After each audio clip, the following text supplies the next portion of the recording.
Hello dear students, इस lecture में हम स्टडी करेंगे राउंडिंग ए लेवल कर्व्ड रोड।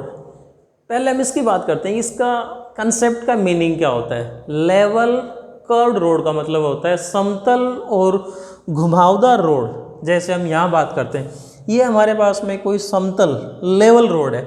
लेवल का मतलब ग्राउंड से इस रोड की इधर भी ऊंचाई और इधर भी ऊंचाई बराबर है, मतलब इस प्रकार का रोड है। ये दोनों तरफ से ग्राउंड से इसकी ऊंचाई बराबर है, राइट। लेकिन ये है कैसा, घुमावदार है, कर्व टाइप का है, सर्कुलर टाइप का है। अब यदि इस सर्कुलर रोड पे कोई व्हीकल मूव करेगा, then we know that in order to move in a circular path a body requires necessary centripetal force. बिना सेंट्रीपिटल फोर्स के कोई बॉडी सर्कुलर पाथ में मूव ही नहीं कर सकती। तो यहाँ पर यदि सर्कुलर पाथ में कोई भी व्हीकल मूव करेंगे तो उनको भी क्या चाहिए, कहीं ना कहीं से सेंट्रीपिटल फोर्स चाहिए, right. We know that it is the natural tendency of every body to move in a straight path. तो यहाँ पर जब मान लो ये हम इस व्हीकल की बात करते हैं, इसकी नेचुरल टेंडेंसी भी क्या है, सर्कुलर पाथ में मूव करने की, राइट। लेकिन जब हम इस सर्कुलर ट्रैक पे मूव करते हैं, देन यहाँ पर क्या होगा, सेंट्रीपिटल फोर्स। और वो सेंट्रीपिटल फोर्स क्या करता है, इन व्हीकल्स को सर्कुलर ट्रैक में, सर्कुलर पाथ में मूव करने के लिए मजबूर करता है। तो इस केस में जो नेसेसरी सेंट्रीपिटल फोर्स है वो कौन प्रोवाइड करता है, force of friction between road and tyres, और ये कहते हैं कि wheels. Force of friction between road and wheels of this object provides necessary centripetal force. अगर हम ये मान लेते हैं, let R is radius of this circular track, then centripetal force acts along the radius and toward the centre of this circular track.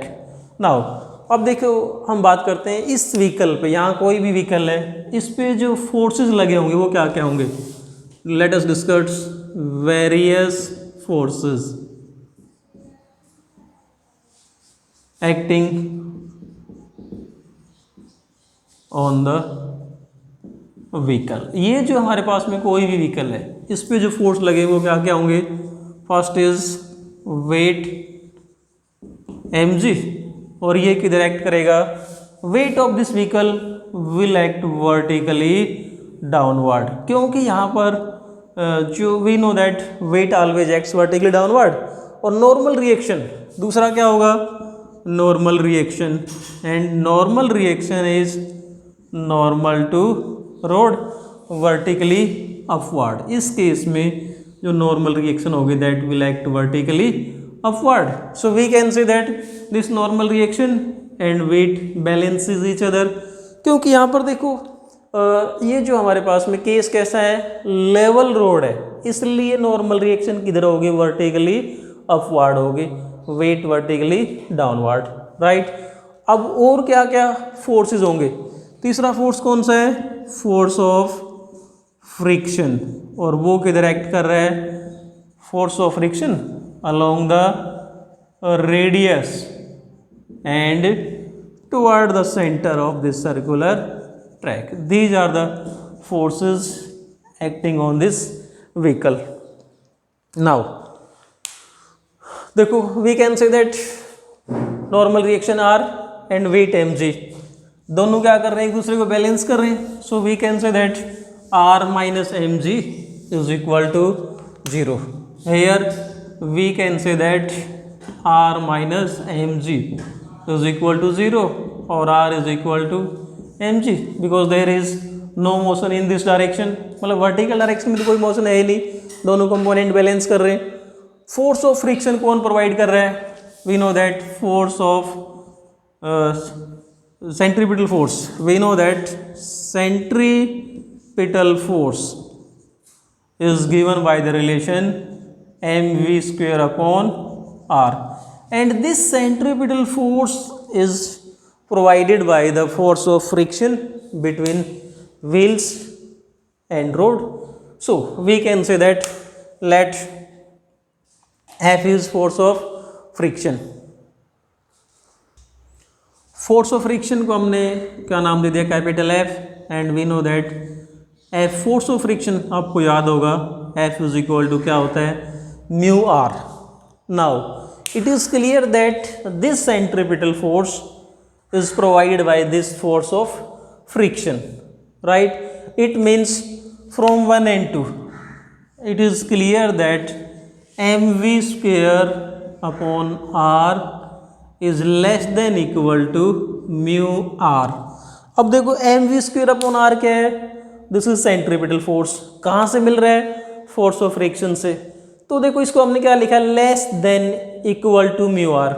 ये centripetal force इसके बराबर या इसके बराबर या इससे कम होगा। मतलब इसका मतलब क्या हुआ कि ज़रूरी नहीं है कि ये फोर्स ऑफ फ्रिक्शन इस व्हीकल को पूरे का पूरा सेंट्रीपिटल फोर्स प्रोवाइड करेगा।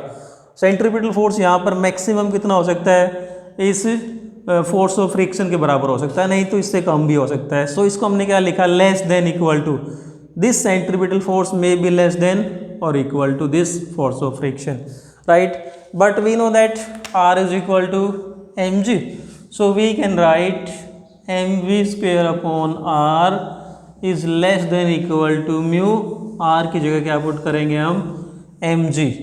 m से m कैंसिल हो जाएगा, r को इधर मल्टीप्लाई में ले आते हैं। So v square is less than equal to mu are g, और we can say that v maximum speed less than equal to mu are g. Square को इधर लेके जाओ, क्या होगा, स्क्वेयर रूट। सो फाइनली हमारे पास में मैक्सिमम स्पीड के लिए कोई सर्कुलर ट्रैक जिसका रेडियस कितना है r, ये वाला सर्कुलर ट्रैक जिसका रेडियस हमने r ले रखा है, राइट। इस सर्कुलर ट्रैक के लिए मैक्सिमम स्पीड होगी, वो कितनी हो सकती है, that will be equal to square root mu are g. This is the maximum speed. Now it is clear that this maximum speed depends on the radius of circular track, not on the mass of the vehicle. Vehicle कोई भी vehicle हो, car हो, बस हो, truck हो, इसके मास का तो यहाँ पर कोई कंसेप्ट नहीं आता है। मैक्सिमम स्पीड किस बात पर डिपेंड करती है, it depends on the radius. इसका मतलब देखो आपने डेली लाइफ में ऑब्जर्व किया होगा, यदि कोई सर्कुलर ट्रन काफ़ी शार्प होता है तो उस पर स्पीड को हमें काफ़ी कम करना होता है, क्योंकि जैसे हम मान लो 2 ट्रैक कंसिडर करते हैं हमारे पास में, एक तो ये ट्रैक हो इस प्रकार का जो भी एकदम से घुमावदार है, एक यही ट्रैक को इसको काफ़ी बड़ा कर दिया, इसका रेडियस काफ़ी बड़ा कर दिया, तो इसको हम ज़्यादा स्पीड से क्रॉस कर सकते हैं। यहाँ पर हमें स्पीड कम करनी पड़ेगी अकॉर्डिंग टू दिस फार्मूला। अगर जो सर्कुलर ट्रैक है काफ़ी तेज़, जिसमें घुमाव काफ़ी तेज़ है, कभी आपने डेली लाइफ में सुना होगा, इसको बोलते हैं खड़ा मोड़, एकदम से खड़ा मोड़ आना, तो इस प्रकार का काफ़ी शार्प घुमाव आ गया तो रेडियस कम होगा, रेडियस कम होगा तो मैक्सिमम स्पीड है वो भी क्या होगी, कम होगी, हमें स्पीड कम करनी पड़ेगी, राइट। अगर सर्कुलर ट्रैक का रेडियस बड़ा है तो ज़्यादा स्पीड से उसको हम क्रॉस कर सकते हैं, राइट।